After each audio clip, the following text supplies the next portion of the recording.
હાલો આવે હજી મીડિયા આવે છે આવતા છે પત્ર કેન્દ્ર સરકારે ઓફિશિયલી કીધું છે કે આ પ્રોજેક્ટ આપણે રદ કરીએ છીએ આગળમાં જ આપણા મુખ્યમંત્રી ત્યારે ભૂપેન્દ્ર પટેલ સાહેબ અને ત્યારના જલશક્તિ મંત્રી ગજેન્દ્ર શેખાવતે લેખિતમાં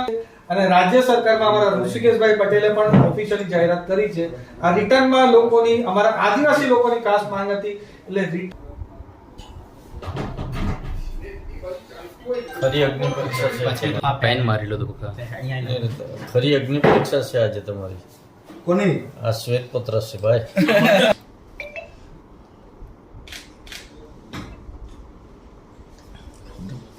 તમે આવો તરફ આ અમારા ધવલભાઈ જ કરી ગયા કોઈનાથી થાય નહીં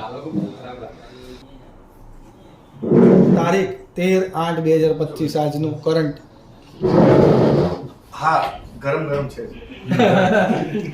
આવો આવો ચાલો આવો આવો આવો બધા આપણે વાયરલ પીડીએફ પડ તે બાજુ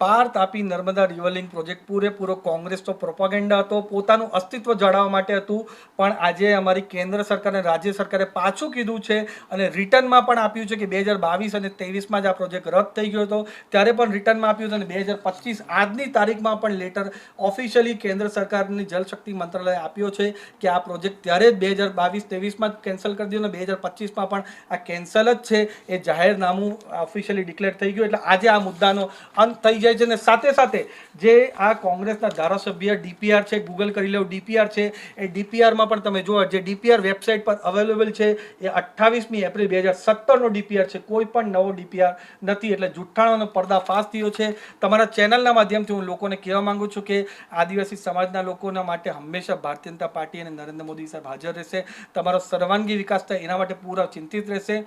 એની સાથે કોંગ્રેસના કોઈ પણ દુષ્પ્રચારમાં આવતા નહીં। અમે પાર તાપી નર્મદા રિવરલિંક પ્રોજેક્ટ કરવાના નથી